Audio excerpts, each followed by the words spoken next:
I started the program as a freshman, and I look back on me as a person from my first year to this year and how it's changed me. And you can definitely see like some of the shyer kids or people that maybe didn't want to speak up, how at the end of the workshop they become powerful performers on stage, and people that maybe are quiet that you wouldn't think would have written something or whatever really open up. And I think that's something that's really special about the workshop. I feel like I'm a lot more confident just in general, like on stage and with people that I've only maybe met once or twice. At the high school level, you get to work with a person's words and create a show, but it's their words. Here, you get to create your own words and show what you've made and what comes from your heart. If you want to do something that allows you to be different, definitely go and experience something that opens you up to understanding something that you probably wouldn't understand.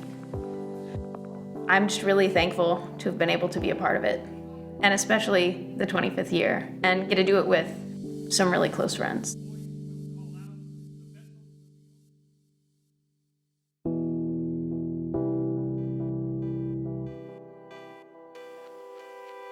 Experimental theater, as we think of it, is different in a number of ways from traditional naturalistic theater, but probably the most important way from the point of view of what a spectator hears is that if there's a story, it's also undermined, and often there isn't even a story at all. There's instead a sequence of images or a sequence of sounds, and meaning is generated by thinking about how that goes on.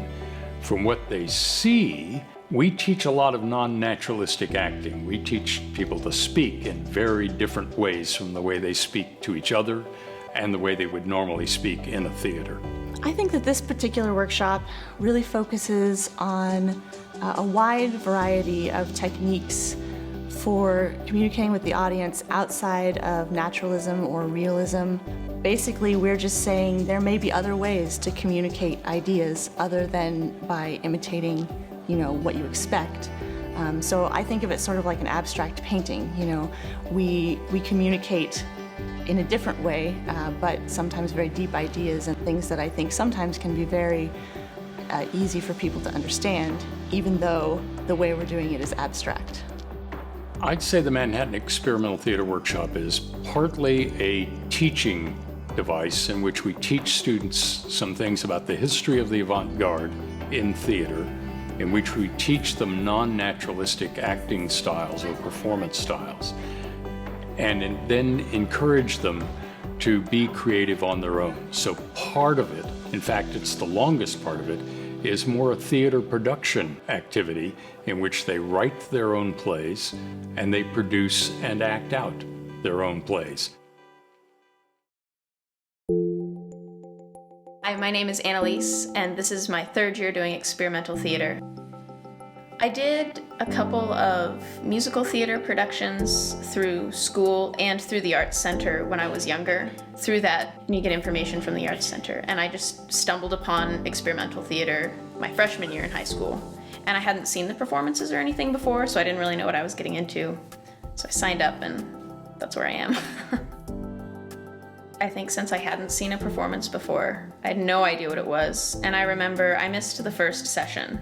So I missed the introduction when they warn you about how weird it is and whatnot. And I remember walking in and I was a few minutes late and everyone was grouped around in a circle. Everyone had their very upright and they had their hands right here.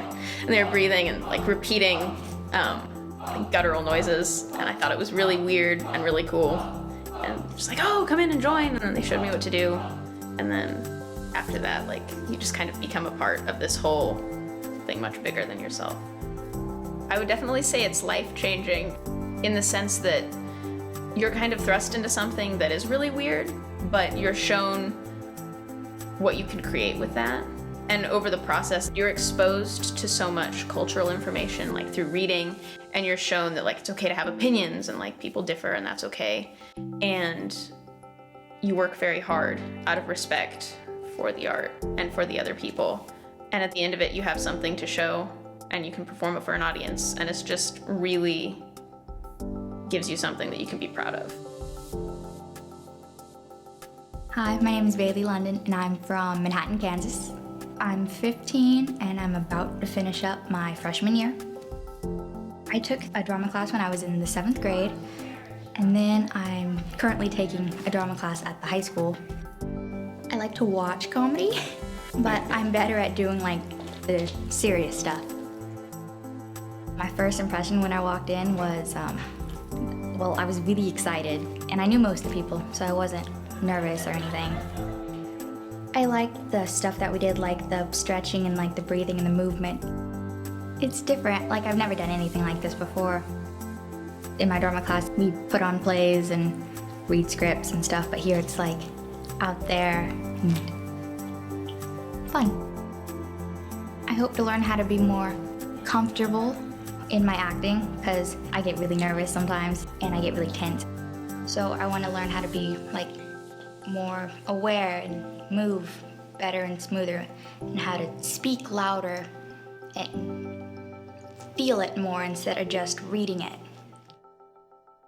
All theater is art, but this is more of a physical art rather than a staged art, if I guess I could say. Been doing choir since 6th grade, all through high school and middle school, and I started my first musical freshman year, and right after I did that show, I kept doing theater. That's probably why experimental was something new that I wanted to try, because I've been doing this, normal theater for so long. I wanted to see, the other branches of art. Sometimes I feel like I overthink it because I feel like I have to put a character into it when there's no need for a character at all. I don't know, it's kind of allowing me to become more loose and, I guess, flexible with the way different types of theater can be. My name is Caleb Pearl, and I am from Minneapolis, Minnesota, and this is my first year doing the workshop.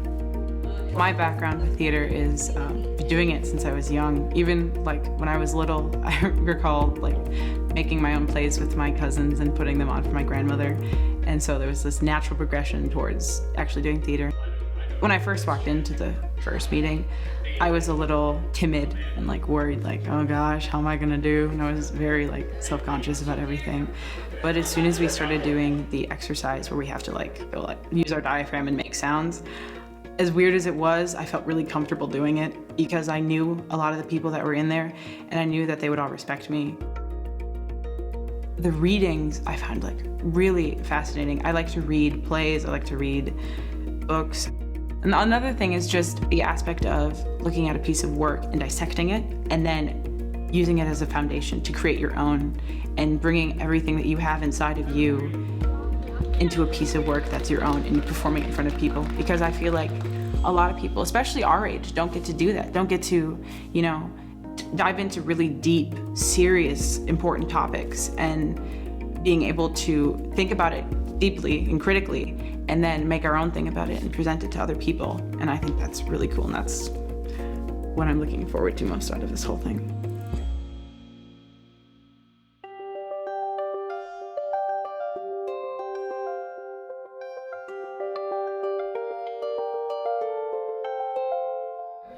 Now, ladies and gentlemen, for my first great proof, it will shatter this whole case wide open. Pandora, are you a woman? What? Of course I am. I am the first woman. The experimental theater workshop generally seems to be divided into playwrights that focus more on language and how we communicate with others through language. And then there's plays that are focused more on how we communicate through others physically.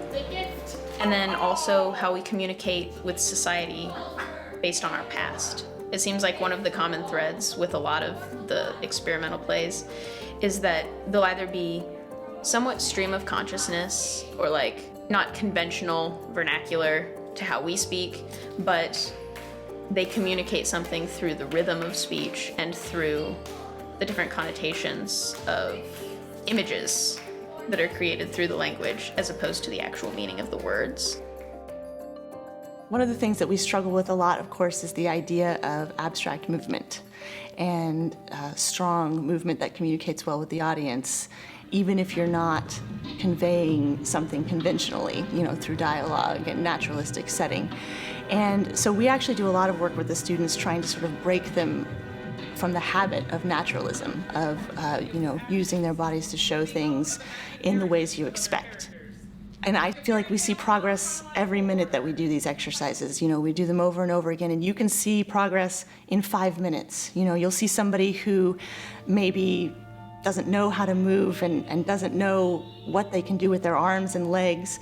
At the beginning of the hour, we do a few exercises, and by the end of the hour, you look over and they're upside down on the floor with their legs up in the air, and you think that's a strong shape. And it happens that fast, just in that amount of time.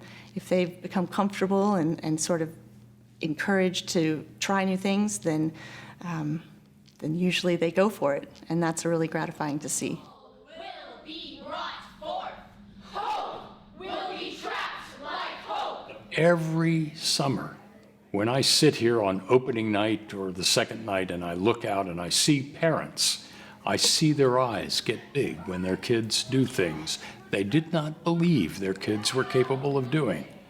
Because the kids do it. They make the choices, they know why they're doing it, and they do it very, very well and with a great deal of conviction and authority.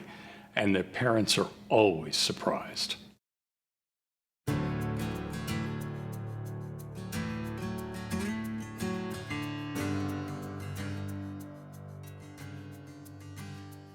Well, of course, this was something that I learned in the workshop myself from Jim, and that is that the workshop is always done in a complete atmosphere of respect.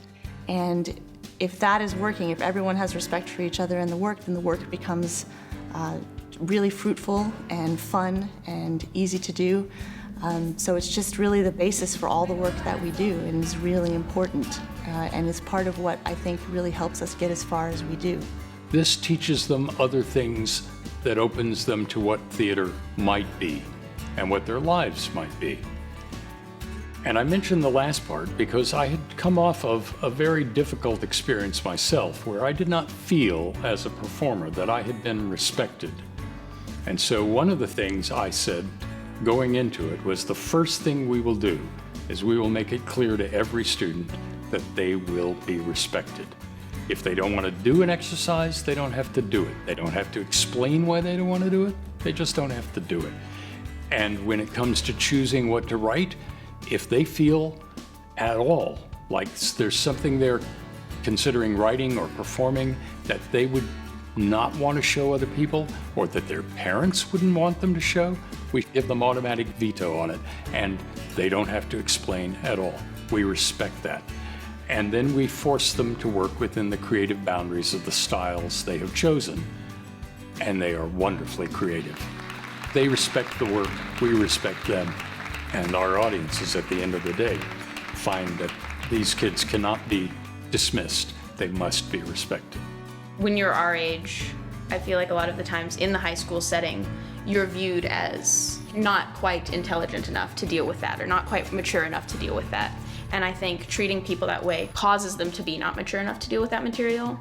Whereas here, you're given the freedom and the ability to say, we know that you're intelligent enough to understand this and speak about it in a mature and explorative way. I kind of felt like at ease that I would be respected because a lot of them knew me. And also, I feel like everyone this year really is into it and really wants to try their hardest and find out all these different things and do all these weird things with our bodies that we kind of have respect for it and therefore have respect for each other. And so whenever anything kind of awkward might happen, we're comfortable enough with each other to be like, you know what, I'm not gonna worry about it. Knowing the fact that whatever I create is always gonna be mine, and whoever has an opinion about it, it shouldn't really matter that much because it's my work, and they should be able to respect that, and I should be able to respect theirs.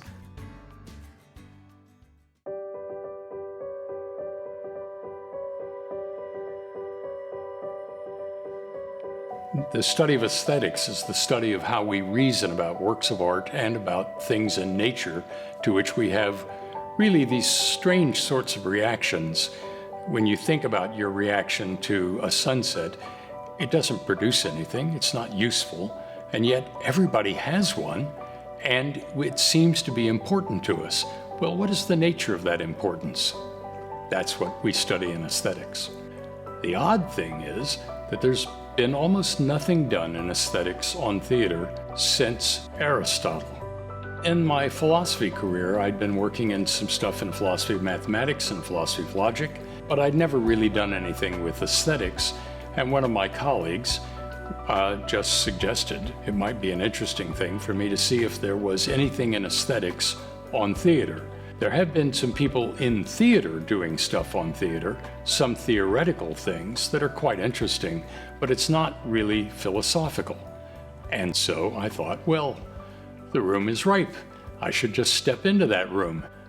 And in the spring of 1989, my children, who were then in high school, asked me to teach them a directing class. My wife said to me, you know a lot about this strange avant-garde theater. Why don't you teach them that? So in the summer of '89, I did. And that's 25 years ago. We're still doing it. Well, I had always been interested in performing as a dancer. I had danced since I was a very young child and been on stage. So that wasn't new to me, but the idea of communicating a story or communicating an idea more concretely through theater was really interesting to me. I remember thinking, this is really cool stuff. You know, I'd been in plays in Civic Theater, and I'd seen lots of plays at McCain and at K-State, and the things that we were reading were outside of that box, and that was something that really appealed to me. And I remember looking through the curtain or out the door at the audience the opening night, and it was sold out. I mean, every seat was filled. I thought, I can't believe this is happening. It was just a really cool thing. When I was in elementary school and middle school, I spent a lot of time watching my sister perform. She was also an assistant director during some of the time that I was in high school, and I emulated a lot of what she did growing up. And then, when I saw her do the theater, it was always a really intense and neat experience. I always found her to be doing really what I thought at the time was weird stuff, and I thought it would be really fun to do that kind of work. That first experience I had at the time gave me a sense that the world was a lot bigger than I had known it to be before. Now, looking back on it, that one moment has affected my life entirely. Every moment since then has been different than it would have been. There was a real sense of pride that you kind of evoke in kids, that was evoked in myself, that comes from producing work and showing it off to a packed house every night. I mean, it's not the fact that it's full, but there is something to the fact that there's always a sold-out performance, and it's always a bunch of strangers, and you wrote every word that you're about to perform for them. One thing that's really interesting to me is that every group of students that participates really brings something different to the story, to the show. It's a different combination of backgrounds and interests, really makes a unique story every single time. My very best friend from high school, I met him after I'd done my first year, and I showed him the scripts from what we'd done, and he got so excited that he said, I have to do this next year.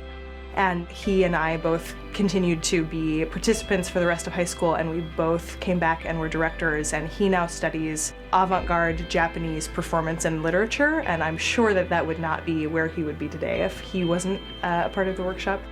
Among the elements that were most kind of moving and brought me back every year were first that these people really become your friends after that first year. I mean, it's an intense experience that sort of generates lasting friendship. It's been especially fun for me and my wife this year because my daughter Emma is in the program this year, and we've decided that this is the first real legacy participant in this program. I know that makes Jim feel kind of old, but that's okay. It's been fun to experience this through her eyes. She comes back and tells us, oh, we read this and it was really cool and we did this, and to really see how she's experienced this and how this has expanded her mind and expanded her perception of the theater, and the whole process has really been a lot of fun for us. Programs like this, they're not too big, they're just the right size. They can accommodate a really nice, diverse group of students, but at the same time, it's small enough that everybody gets individual attention that they need.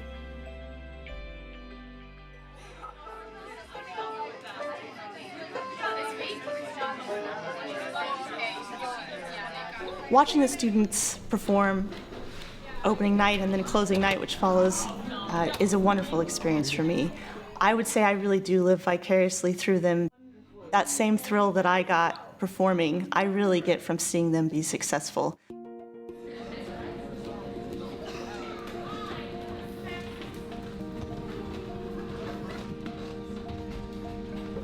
I walked into this room. I understood fire. I understood I should not be playing with fire. Part of what intrigues me is the work itself. The work is really fascinating, and it's fascinating to watch and to be part of work being done collectively by people. I love the art that's made with it, and it is really good art. And I deeply appreciate the opportunity to be one of the adults who gives to the students their first taste of genuine adulthood and genuine respect.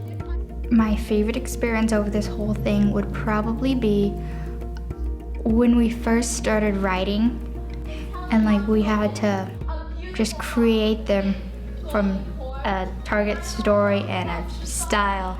That was pretty cool. And then how we got to see it all tonight.